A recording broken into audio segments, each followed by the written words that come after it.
Namasté et bienvenue sur Sadhana Bonjour à Chronique. tous Je et suis bienvenue Claire, dans professeure ce de yoga podcast. intégral et je t'accompagne pour Aujourd'hui, je réduire serai les en effets présence négatifs de du stress Marine. Bonjour grâce à tous Marine, les outils du yoga. Bonjour Claire.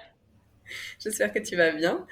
Et aujourd'hui, on va discuter d'Ayurveda. Tu vas nous présenter un petit peu ce que c'est que l'Ayurveda, euh, les doshas et notamment le lien qu'on peut faire avec le stress et comment l'Ayurveda peut nous aider pour régler nos problèmes de stress, d'anxiété, nos petites angoisses. Donc je suis trop contente de t'avoir sur ce podcast. Tu es la première que j'invite, Première invitée. première invitée. Et là, c'est mon premier podcast. Trop bien. Et pour la petite histoire, ben, on s'est rencontrés en Inde pendant notre formation professeur de yoga en Inde à Rishikesh. Donc je suis encore plus contente que Ouais, il y a déjà 2 ans, mais c'était des oui, super souvenirs. il y a 2 ans ça se terminait. Ouais. Et bien pour ma part, je suis toujours en Inde, donc il y a toujours le bruit de fond. Comme il y avait Diwali il n'y a pas longtemps, mais il y a des petits feux d'artifice qui restent de temps en temps. Donc vraiment désolée s'il y a du bruit. On va faire au mieux pour que ça se passe au mieux et que tout le monde puisse profiter des conseils de Marine. On est complètement plongé dans la culture indienne et dans le yoga et l'Ayurveda. Complètement. Nous ne sommes pas en guerre en Inde, c'est juste des feux d'artifice qui célèbrent la joie. Eh bien, Marine, je vais te laisser te présenter. Euh, Raconte-nous un peu ce que tu fais actuellement et puis comment on peut te joindre aussi sur les réseaux si on veut te contacter à la suite de cet épisode pour avoir des petits conseils ayurvédiques. Je te laisse la Oui, parole. avec plaisir. Merci Claire de m'accueillir. Je suis trop contente de faire cet épisode avec toi pour parler du vaste sujet de l'Ayurveda et du stress. Donc, je m'appelle Marine. Mon nom sur les réseaux, c'est Yog and Surrender. Signifie abandon, lâcher prise en anglais, puisque c'est une des leçons que m'a beaucoup apporté le yoga, c'est d'apprendre à lâcher le contrôle. Donc, je suis prof de yoga à Paris et également en formation à l'Ayurveda chez Ayurveda et Conscience.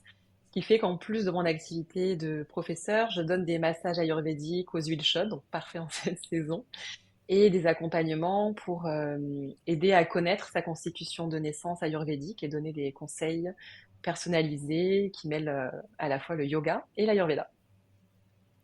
Génial, très concis. Eh bien, on va C'est rentrer l'élément. directement dans notre sujet. En tout premier, qu'est-ce que tu peux nous dire sur l'Ayurveda? Qu'est-ce que c'est et à quoi ça sert? Donc, si on prend un des livres fondateurs de l'ayurveda, la Charaka Samhita, on dit que l'ayurveda, c'est la science qui apporte la connaissance de ce qu'est la vie, qu'elle décrit ce qu'est une vie heureuse ou malheureuse, bénéfique ou néfaste, longue ou courte, ainsi que toutes les substances dont les propriétés et actions augmentent ou diminuent son espérance. Donc, ce qui veut dire pour l'Ayurveda que quand on est dans un état de svasta, donc c'est-à-dire un équilibre intérieur, une stabilité intérieure, on ne peut pas tomber malade. Rien ne peut perturber quelqu'un qui est connecté à lui-même et en harmonie. C'est beau. Donc oui, c'est beau et en même temps, je trouve que c'est assez intuitif. Euh, Ce qui fait que les maladies sont considérées comme un manque de connexion à soi et à ses propres ressources. Hmm. Donc on essaye en fait, au lieu de reporter ses exigences sur quelque chose d'extérieur qui ne dépend pas de nous, au contraire, on va commencer à travailler sur soi, sur ce qu'on peut contrôler. D'accord. Alors, est-ce que tu peux peut-être revenir aux bases de l'Ayurveda, puisque c'est une science assez vieille, un peu comme le yoga. Oui, elle est vieille, elle est ancestrale. Qu'est-ce que Elle, euh, Elle est datée de plus de 5000 ans. On dit que c'est un peu la science cousine du yoga, puisque donc elle a un côté médecine, médical, qui s'appuie sur 3 textes fondateurs, dont la Charaka Samhita que j'ai cité tout à l'heure. Mais elle a aussi une dimension comme une sagesse, un côté spirituel et philosophique tiré des Védas, comme le yoga et la philosophie de l'hindouisme. Donc c'est là où certaines croyances et certaines sagesses se connectent. Ce Mhm. qui fait que, au-delà de prévenir et de guérir les problèmes de santé, l'objectif de l'Ayurveda est de nous apprendre à vivre en harmonie avec le monde qui nous entoure et la spiritualité. Donc elle vise à apporter de la sagesse et nous permettre d'être acteurs de notre santé. Ok. En tant que médecine, ce que j'ai beaucoup aimé quand j'ai commencé à m'y intéresser, c'est que c'est une méthode qui est très concrète et pleine de bon sens, qui peut être vraiment personnalisée à nos besoins. Donc il y a trois éléments qui sont centraux. Donc il y a ce qu'on appelle les doshas, donc les énergies vitales, dont on parlera tout à l'heure. Il y a Mhm. aussi des tissus qu'on appelle les dhatus, donc ça va être la peau, la lymphe, les muscles, la graisse, les tissus osseux, etc. Et la digestion qui est pour l'Ayurveda un des principes vraiment de base et qu'il faut garder à l'équilibre. Le fameux Agni. Exactement, qui est important dans tout l'hindouisme parce que c'est un des dieux les plus vénérés, le dieu du feu, le protecteur contre le mal, et qui est à la fois un feu donc digestif, mais aussi le feu de l'âme qu'on appelle Tejas, donc cette énergie, cette étincelle de vie. Mhm.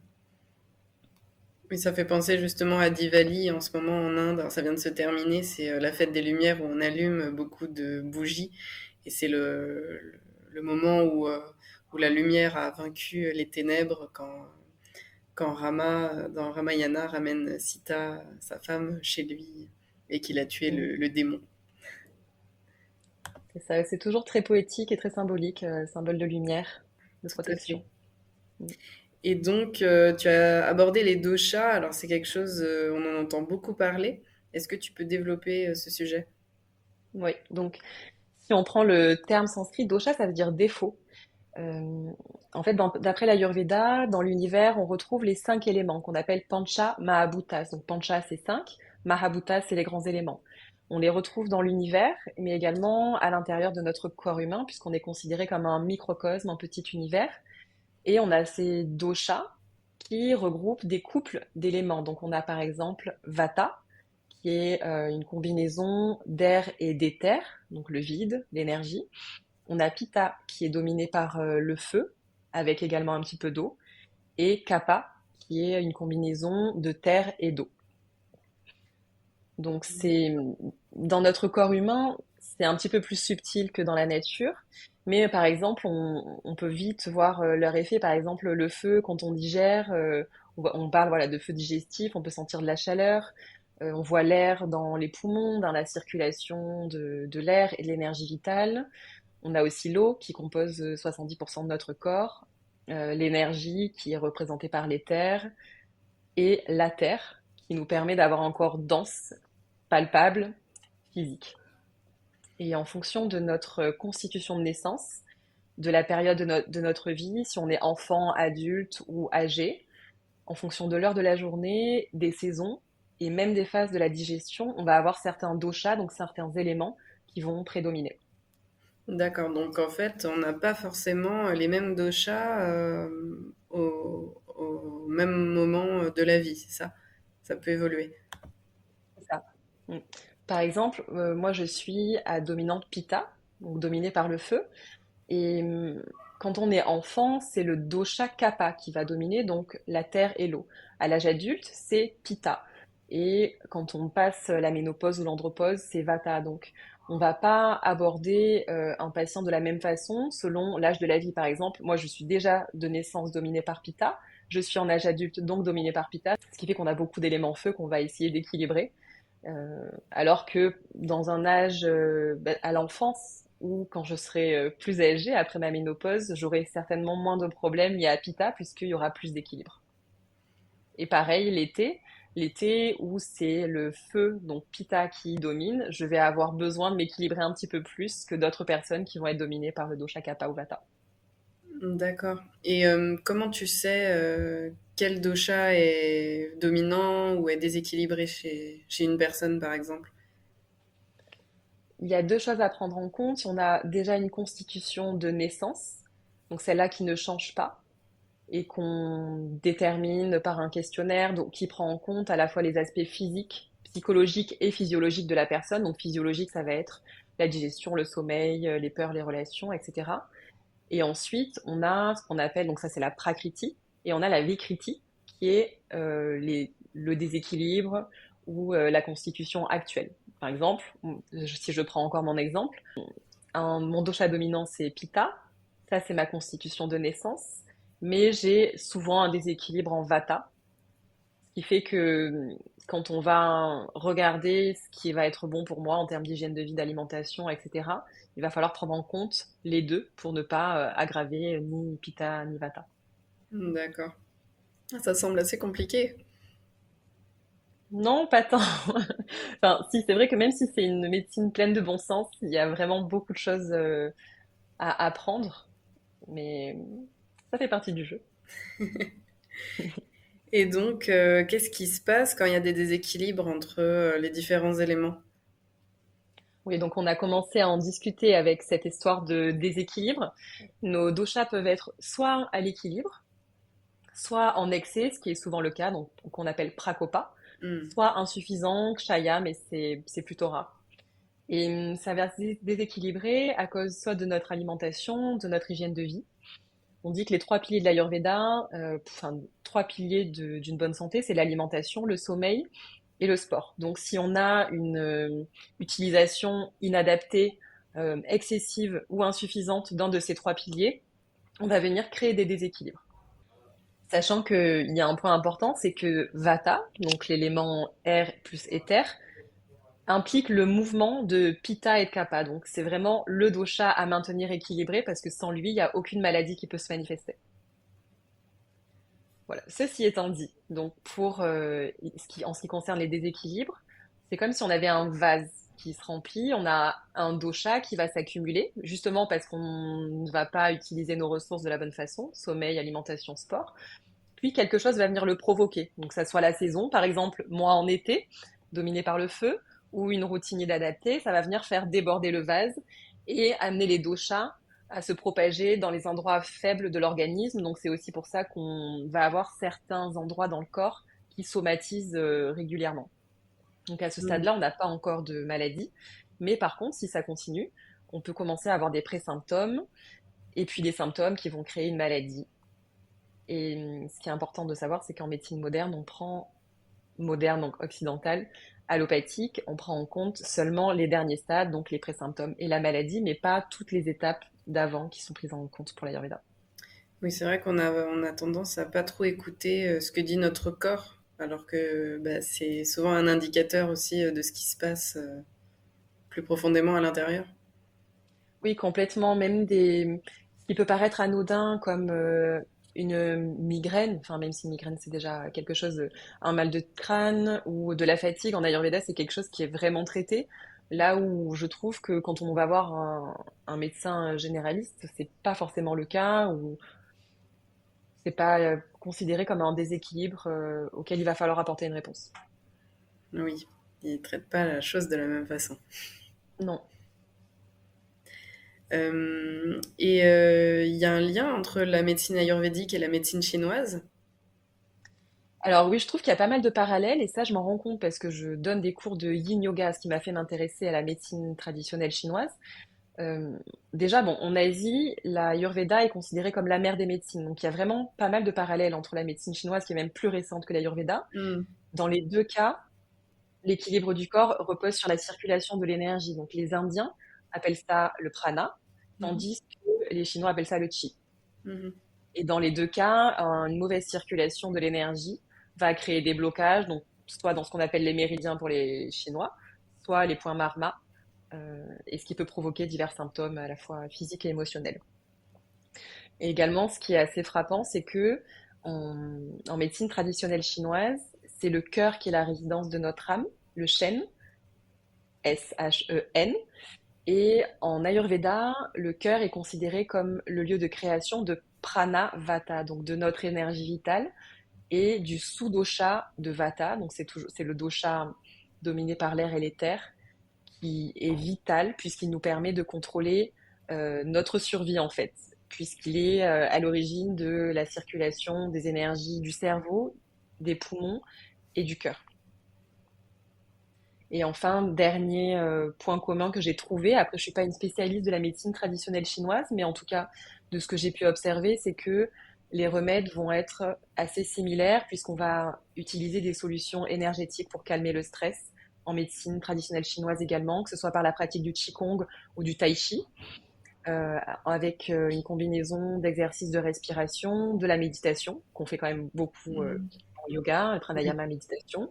tout à fait. On va également, bah oui, on va utiliser Mhm. aussi l'alimentation, l'hygiène de vie et l'acupuncture, les herbes médicinales, etc. Mais finalement, c'est très ressemblant au yoga d'une certaine façon. Oui, oui, on voit vraiment le lien, les sciences causines. Et toi, alors, comment est-ce que tu es arrivé à l'Ayurveda? On s'est connus grâce au yoga. Oui. Et qu'est-ce qui t'a fait aussi basculer un peu du côté Ayurveda? À l'époque où j'étais simplement une élève de yoga, une des professeurs que j'aimais beaucoup a commencé à se former à l'Ayurveda. Et moi-même, je travaille dans la santé avant. J'ai toujours été baignée, en tout cas, dans ce secteur-là. Et en même temps, depuis que je suis petite, mon père était très intéressé par la culture indienne et notamment par la philosophie. Donc avec un auteur qui est très très connu en Inde qui s'appelle Krishnamurti. Hmm. Donc j'ai commencé moi à m'intéresser également à l'Ayurveda, à définir ma constitution, à regarder les conseils qui pouvaient me faire du bien en termes d'alimentation et d'hygiène de vie. Et en fait, ça m'a bien parlé. J'ai été à la fois très appelée par ce côté holistique, où on parle à la fois d'alimentation, de conseils en hygiène de vie, et en même temps cette sagesse, cette philosophie qui me parle beaucoup. Très bien. Tu veux nous parler un petit peu plus de ton histoire avant tout ça? Oui, je pense que ça a du sens. Euh, donc, depuis que je suis petite, dans ma famille, j'ai quand même souvent été confrontée à la maladie.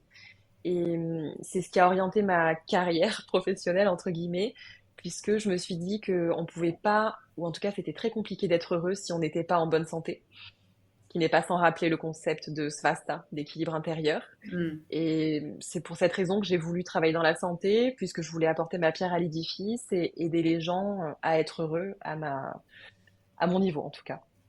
Donc, au départ, je voulais devenir directrice d'hôpital puisque je pensais que, en devenant directrice d'hôpital, je pouvais mettre en place mes propres politiques, développer les soins palliatifs, le confort des patients, la reconnaissance des soignants.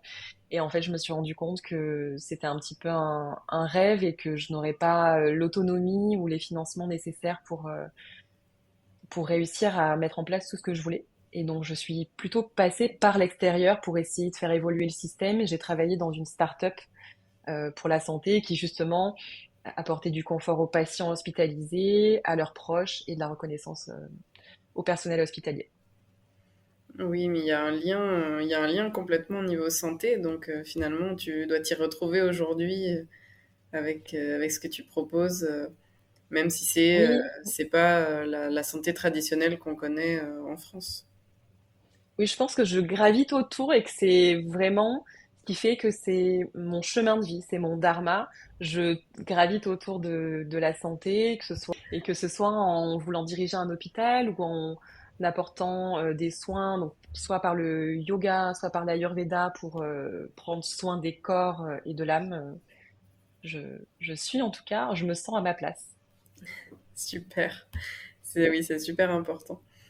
Et tout ce qui est chemin de vie, c'est quelque chose que je pense que j'aborderai aussi dans le podcast, puisque c'est vraiment passionnant. Il y a beaucoup à dire sur le sujet aussi. Et c'est très important pour la santé. Oui, oui, oui, vraiment. Alors, on va continuer de parler d'Ayurveda, bien entendu, et on va aborder également le sujet du stress, de l'anxiété.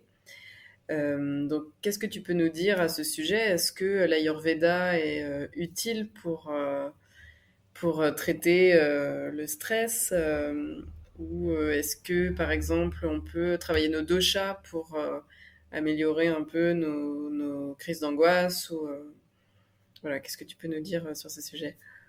Ok. Alors les doshas, c'est plutôt sur le physique. Ça concerne plutôt le Mm. corps physique. Donc là, on va plutôt parler de manas, le mental, qui lui, à son tour, est régi par trois gunas, donc trois qualités, Oui. qu'on appelle sattva, rajas et tamas. et qui peuvent évoluer contrairement à notre constitution de naissance. Donc par exemple, si on a un mental qui est sattvique, la lumière, ça va nous amener une certaine paix intérieure, la foi, la joie, de la compassion, de l'intuition, etc.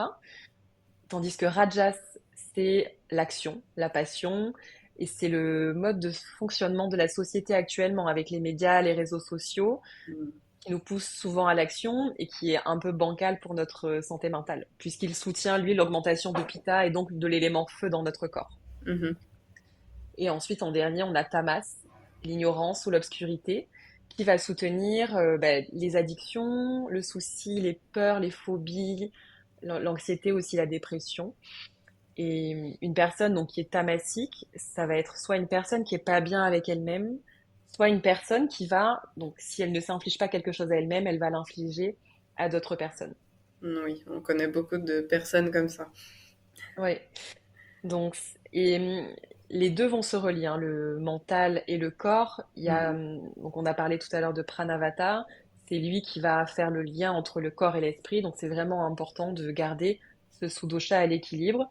Sinon, le stress qui est mental risque de passer dans le corps donc, par l'intermédiaire de Pranavata et donc ça va se matérialiser par tout ce qu'on connaît selon notre corps, donc des tensions dans les muscles, mal de tête, transpiration, mal au ventre, de la fatigue, troubles du sommeil, etc., etc. Mhm. Oui, tous ces désagréments liés au stress et qui peuvent parfois nous faire perdre confiance en nous. Ça peut aller très très Oui, loin en fait, le stress. c'est un cercle vicieux, mais en Mm. fait, ce qui est important de comprendre, c'est que notre mental fonctionne un petit peu comme un ordinateur. Et si on garde toujours son ordinateur allumé avec 50 pages ouvertes, si on lui demande d'effectuer beaucoup de tâches en même temps, ça va commencer à chauffer. Ça va ralentir, ça va ramer, ça va nous énerver, mais en même temps, euh, c'est normal. Et c'est aussi ce qui se passe avec notre mental, puisque tout ce qui se passe dans notre corps sans même qu'on lui demande, donc tout ce qui est automatique, le mental le gère également. Donc la Mhm. digestion, la respiration, le fait qu'on parle, tous nos besoins fondamentaux sont gérés par le mental. Mais quand il est sursollicité, qu'il doit envoyer des informations à 50 endroits différents, eh ben, il va ralentir tous nos besoins fondamentaux, donc les systèmes digestifs et respiratoires, ce qui fait qu'on a souvent des somatisations au niveau du ventre et même une respiration qui est bloquée, ou en tout cas qui se passe par le haut du corps et plus par le ventre. Mhm. Et concrètement, qu'est-ce qui se passe dans le corps quand on stresse? Si on reparle un petit peu des pancha mahabhutas, donc des 5 éléments, en fait, en cas de stress, on a les 2 éléments, donc le feu et l'air qui commencent à monter, tandis que, à contrario, la terre et l'eau viennent nous aider à nous régénérer, à être plus serein, puisque toutes les énergies sont des vibrations. Et donc, en cas de stress, le mental nous envoie trop de vibrations, le corps, enfin le feu et l'air prédominent, et on sent donc un peu de chaleur arriver, ça va créer soit des inflammations, soit des douleurs dans le dos, ou nos pensées qui partent dans tous les sens. On peut parler de ce petit singe dans la tête qui Oui. met un bal. Voilà, donc c'est important d'avoir des solutions pour essayer d'évacuer le stress au quotidien, mais évidemment, le plus important, et c'est le fonctionnement de base de l'Ayurveda, c'est de trouver les causes initiales et de pouvoir les résoudre. Donc, à quoi est dû le stress finalement? Donc si on reprend les 3 gunas du mental, Rajas, Sattva et Tamas, on dit que le stress, c'est une activité qui est rajasique de l'esprit, c'est-à-dire qu'on a un désir, Mm. quelque chose qu'on veut obtenir, un objectif, on a envie d'y répondre, mais on n'est pas sûr de pouvoir y arriver. Donc ça, c'est quand on a un mental qui est rajasique. Alors que si on a un mental qui est sattvique, on ne s'attache pas aux résultats. Et si on est Mhm. tamasique, on n'a pas de désir ou on va les refouler. Donc, euh, il faut trouver en fait quel désir on essaye de remplir et l'abandonner. Ce qui n'est pas sans rappeler certaines philosophies du yoga, n'est-ce pas? Effectivement, oui, effectivement, ce fameux lâcher prise qu'on essaie d'atteindre par la pratique du yoga. Mais c'est vrai que quand on arrive à toucher un petit peu le lâcher prise, vraiment cet abandon, et notamment, comme dit Bhagavad Gita, l'abandon au divin, bah, c'est assez libérateur. Et, euh, et ça, enfin, voilà, ça se fait petit à petit, bien entendu, mais, euh, mais il faut essayer de travailler pour arriver à cet objectif-là. Ouais, c'est vrai que c'est vraiment pas évident et ça ne sert à rien de se forcer à ne pas s'attacher au résultat. C'est quelque chose qui vient étape par étape, mais sur Mhm. lequel on peut influer avec notre alimentation et notre hygiène de vie. Donc ça, c'est une super nouvelle. Oui, Donc on oui. parlait du stress mental, mais il y a aussi le stress physique. Donc comme on disait, avec une aggravation de pranavata qui va faire le lien entre notre corps et notre mental. Donc si on a un mental qui commence à être rajasique, en suractivité, ensuite ces énergies vont passer dans le corps et aggraver donc rajas. Et ça va donner donc ces palpitations, problèmes d'insomnie, etc. Et donc amener des problèmes, enfin des symptômes en tout cas physiques.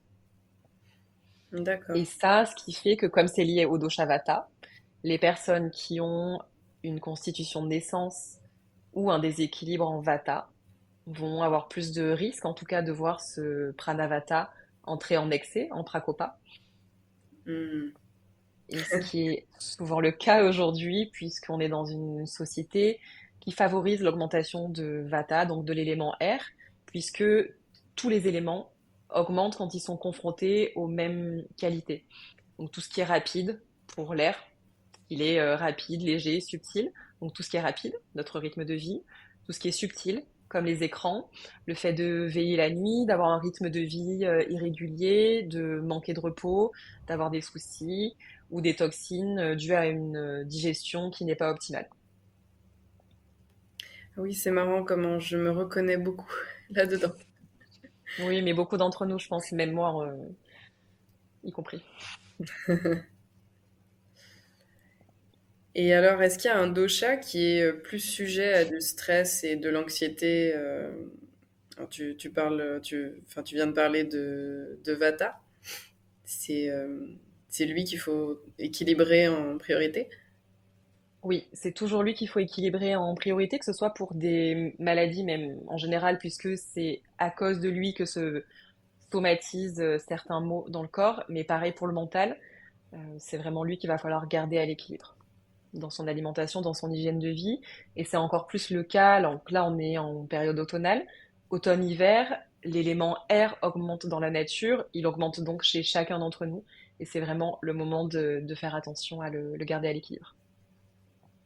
D'accord. Alors, est-ce que tu as des solutions pratiques et simples à donner pour réduire les effets du stress? Oui, ça me fait sourire parce que c'est un grand programme assez ambitieux, mais Allons-y, plongeons dedans. bah, pour commencer, je dirais qu'il faut prendre le problème à la racine.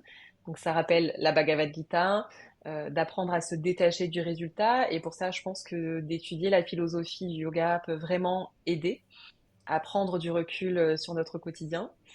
Et Oui. ensuite, ce qu'on peut faire, c'est essayer d'aller vers sattva, donc vers cette fameuse clarté d'esprit pour notre mental. Donc ça se favorise par une certaine alimentation et une routine de vie.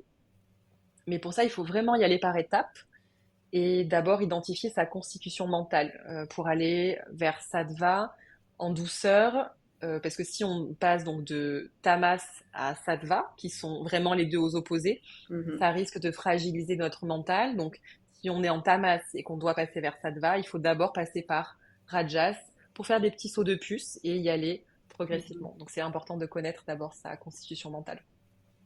Mhm. Ensuite, donc au-delà de prendre le problème à la racine, on peut aussi, si le stress est installé ou s'il est là, on peut calmer ses effets et essayer de l'évacuer.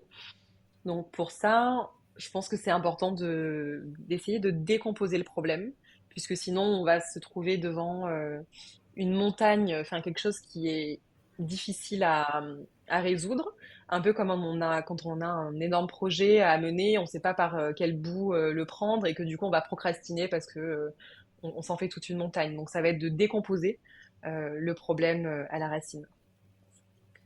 Ensuite, ça va être d'éviter d'être surstimulé, enfin d'avoir une attention dirigée vers dans tous les sens. On a tendance à mener beaucoup de tâches en même temps, de alors qu'il faudrait au contraire essayer de se focaliser sur des choses très simples, se dire bah, aujourd'hui je fais qu'une tâche par jour.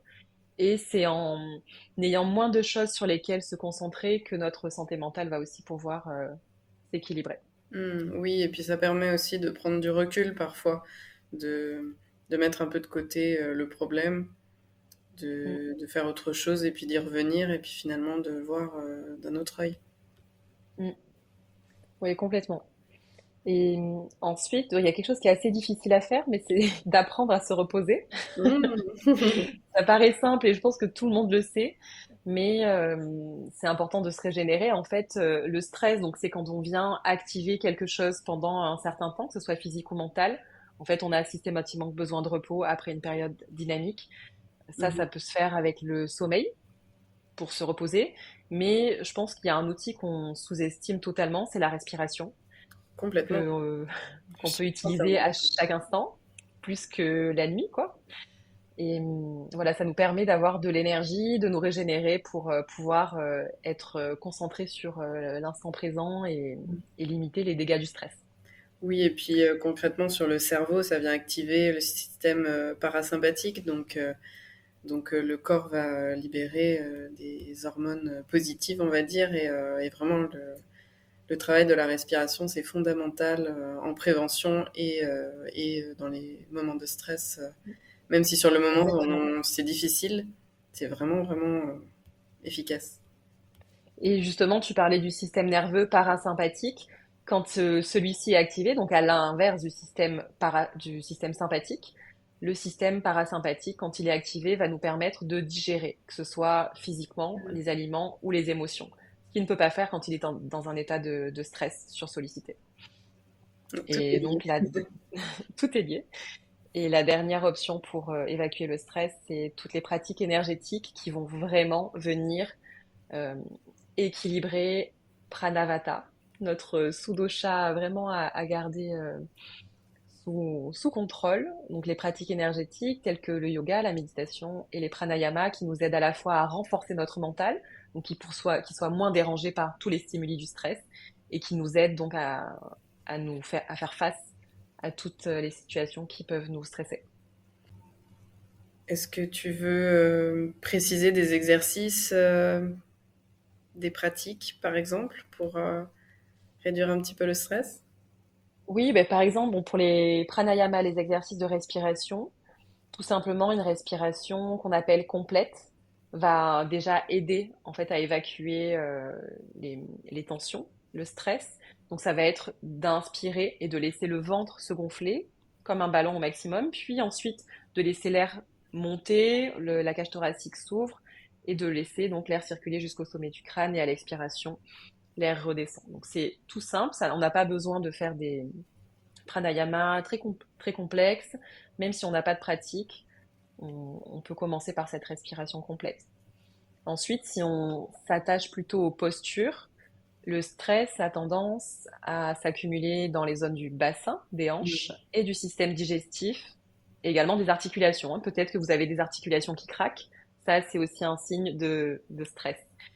Donc, ce qu'on va essayer de faire dans les cours de yoga, en tout cas en tant que professeur, moi, c'est ce que j'essaye de faire, ça va être de prendre le temps d'échauffer le corps, surtout les articulations, avec les extrémités, donc la tête, les mains et enfin les poignets, les chevilles, et de stimuler en fait l'élément terre dans notre corps, donc par les chakras racines et sacrés qui sont tous les deux liés aux éléments de la terre et de l'eau. Donc pour calmer le feu et l'air, on vient ramener de la terre et de l'eau. Et l'objectif dans les postures, quand je vois que mes élèves sont vraiment stressés et fatigués, ce qui est un petit peu le cas en ce moment, c'est que on va pratiquer assez lentement, on va venir stimuler le corps, réveiller justement les énergies euh, d'ancrage donc dans les jambes, le bassin également. On va stimuler le corps mais sans le fatiguer. Et ensuite, donc il y a évidemment la méditation qui est incontournable, même si ça peut paraître difficile quand on est stressé. Mais juste déjà garder 2 3 minutes de silence à la fin de la pratique, c'est un bon exercice. On peut commencer comme ça et, Mhm. et évoluer au fur et à mesure.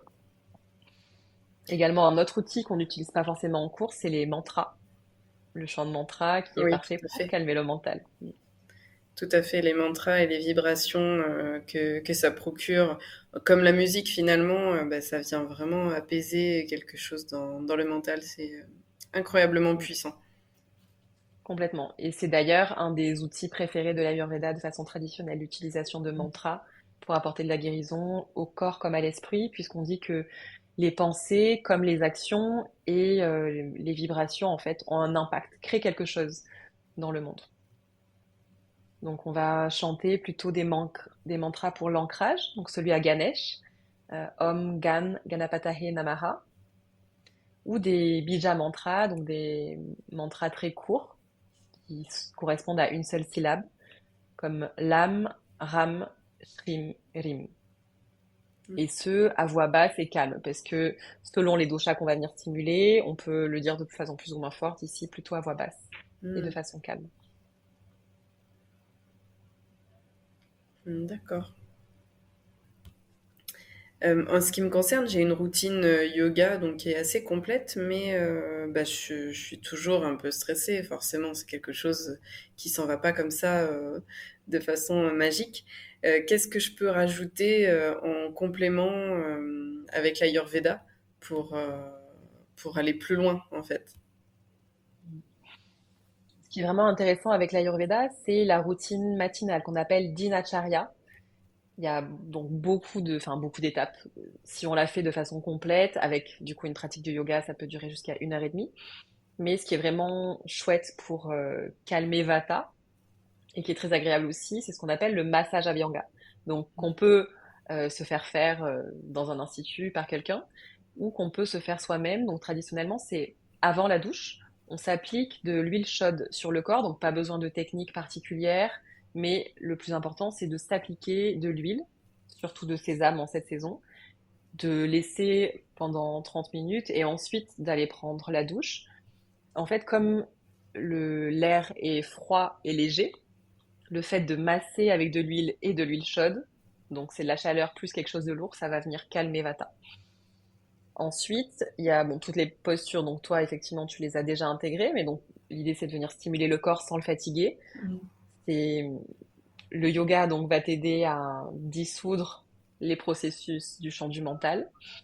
Donc là, c'est déjà super que tu aies mis ça en place. Après, tu peux continuer avec une pratique qu'on appelle Nasya, Mm. où on vient mettre des gouttes d'huile de sésame dans le nez, puisque on a parlé de Pranavata, qui est créé dans le cœur, mais qui remonte en fait dans la tête, donc qui est localisé vraiment dans la tête, ce qui fait qu'on a souvent des tensions au niveau du cou, de la nuque et des trapèzes, c'est parce qu'il y a un petit blocage des énergies entre le cœur et la tête. Et donc Nasya, une pratique d'huile, donc quelque chose de lourd, va en fait circuler donc dans le nez, remonter le long du nerf optique et apaiser le crâne. Mm. En plus, Ça fait ça deux sent bon. pratiques super. Et en plus, ça sent bon. C'est plutôt agréable. Voilà. Ensuite, je pourrais te conseiller de déterminer ta constitution mentale pour pouvoir voir comment tu peux adapter ton alimentation et aller vers quelque chose de plus sadvique, de plus adapté à tes besoins. Et après, Sylvie également, toi, tu aimes bien avoir des pierres semi-précieuses. Il y a des pierres qui peuvent t'aider à apporter plus d'ancrage, comme l'œil de tigre ou le quartz rose. Mm. Ou des huiles essentielles aussi, qui sont calmantes comme la menthe, la camomille, ou au contraire la cannelle qui va te booster. Et moi, ce que j'aime bien faire aussi, c'est de me masser en fait les pieds avant de dormir avec de l'huile de lavande, par exemple. Donc de Mm. mélanger de l'huile de sésame avec un petit peu d'huile essentielle de lavande, ça c'est quelque chose qui calme beaucoup, de prendre soin de ses pieds. Oui, on n'y pense pas forcément. Mm. Et c'est facile à faire, c'est Oui. même en naturopathie, enfin médecine de grand-mère, c'est quelque chose qu'on voit souvent. Eh bien, plein de petits conseils pour aller encore plus loin et compléter ma routine yoga. C'est génial. Merci Marine. Avec plaisir. Est-ce que tu as quelque chose d'autre à ajouter? Tu as évoqué beaucoup de choses. Si tu as autre chose à ajouter pour compléter, tu peux.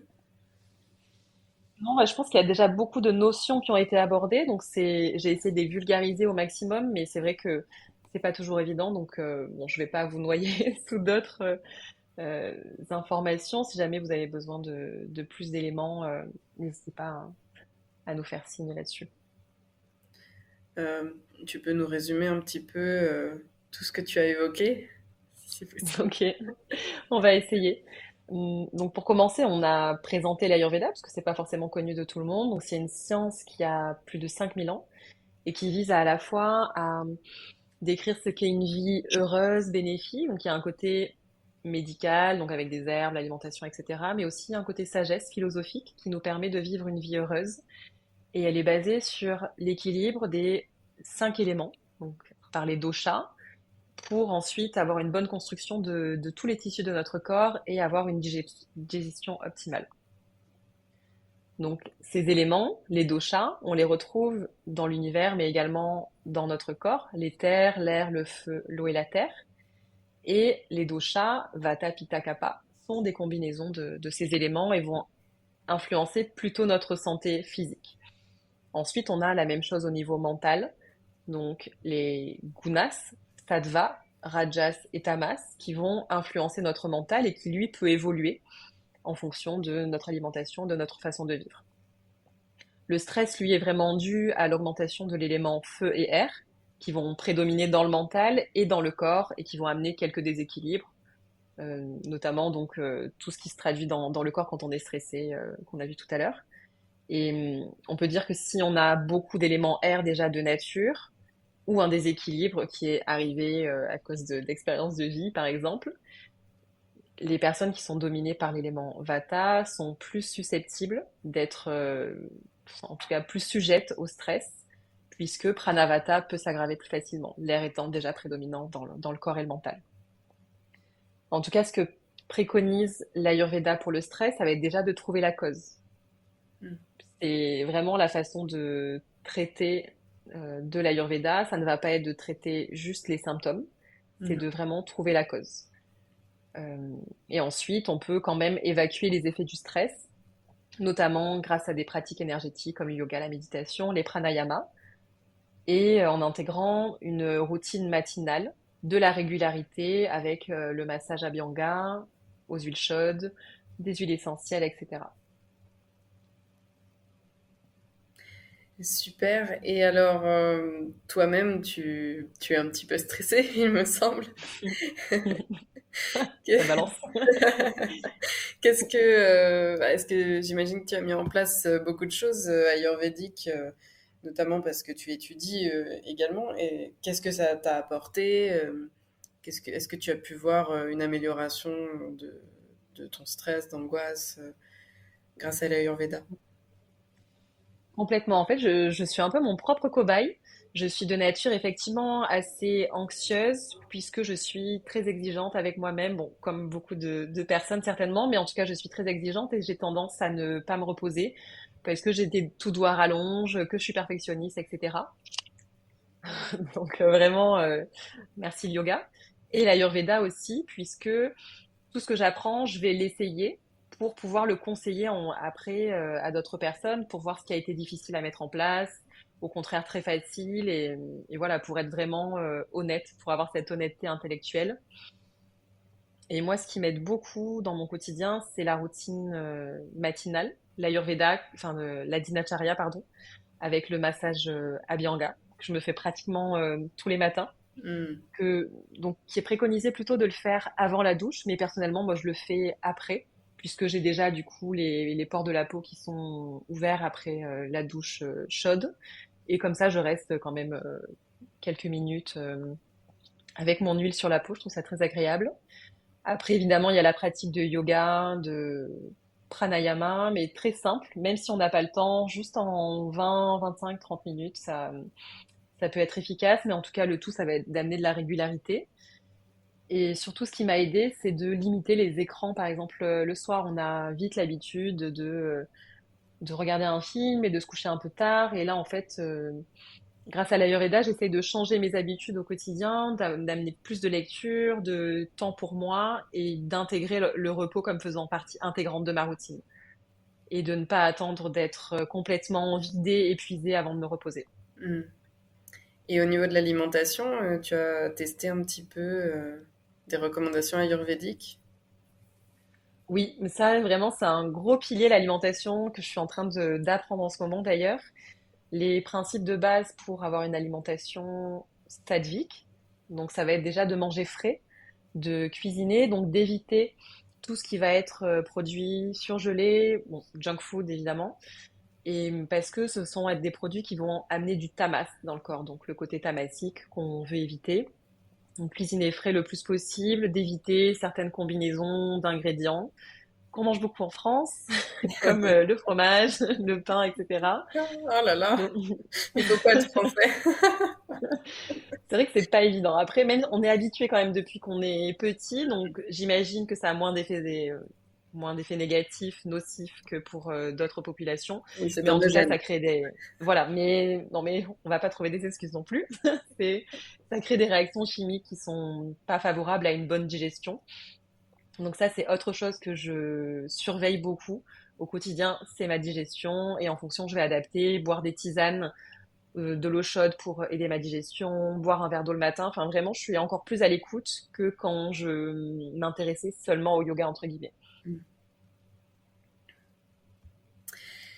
Très bien, ben merci beaucoup Marine. C'était passionnant, c'est vraiment intéressant et j'imagine que tu aurais pu parler au moins 2 heures de plus, Oui, voire plus sur ce sujet. oui, complètement. Il Après, y je me a dis que peut-être tout le monde n'est pas aussi passionné que moi, donc j'essaie d'être concise et de respecter le temps Mais je de suis chacun. persuadée que les personnes qui écouteront ce podcast seront arrivées jusqu'au bout et vont adorer. N'hésitez pas J'espère d'ailleurs, que tout était clair. n'hésitez pas à mettre un petit commentaire, à envoyer des messages à Marine surtout. Tes réseaux, donc sur Instagram, c'est Yog and Surrender.